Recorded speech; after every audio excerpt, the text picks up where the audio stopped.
mentioned how they made the decision to step out of the Cup cars full time.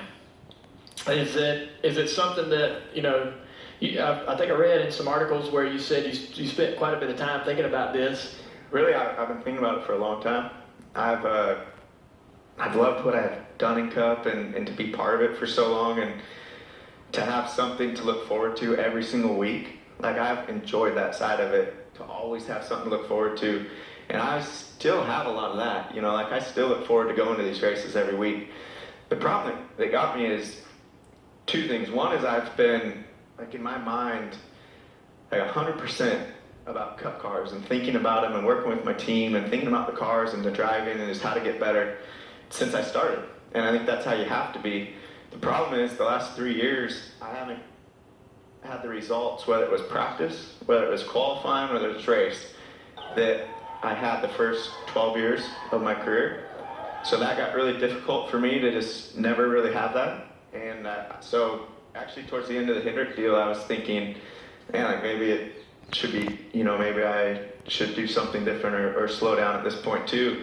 And then I got the chance with the LFR, and I was like, you know, a small team, something new, fresh, so much different, like give that a go. So I've still had a great feeling all season long, but still haven't got quite to the performance where I want either, and just decided that it was time. So I've been thinking about it a while, and you know, I'm glad now that I've actually made that decision. I felt really good about it since I did it. Yeah. And really looking forward to doing other things, other opportunities. If I could run a couple Cup races, I would. Yeah. For sure.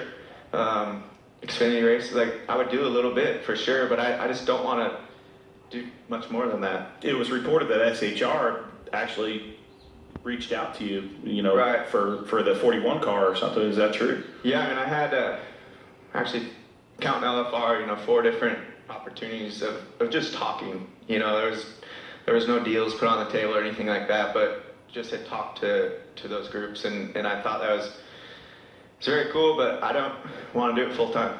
And unless my mind changed after next year, and then I got some crazy opportunity 2 years down the road, I don't see myself doing that at all. Is that all because of the last 2 or 3 years from a competition or performance standpoint, or is that have you learned a lot more about yourself since the relief of announcing that you just don't want to? No, I think it's just competition, and I think it's what I put into it, and to, you know, and I'm not saying I'm the only one. I know everybody puts a lot into it, and it's probably they put everything that they have into it, but that's just how I've been in my career, and that's how I've felt. And when I used to run really, really well throughout a full weekend or just practice, you know, whenever that was, all week long, win races and things, I felt great about that, putting all that time in. And in the last 3 years, I haven't felt very good about it, you know, just when I would get home on Mondays. And luckily I've had Tanner to make my weekdays really easy and nice, you know, and kind of forget about that last weekend where we didn't do what we wanted. But whenever you're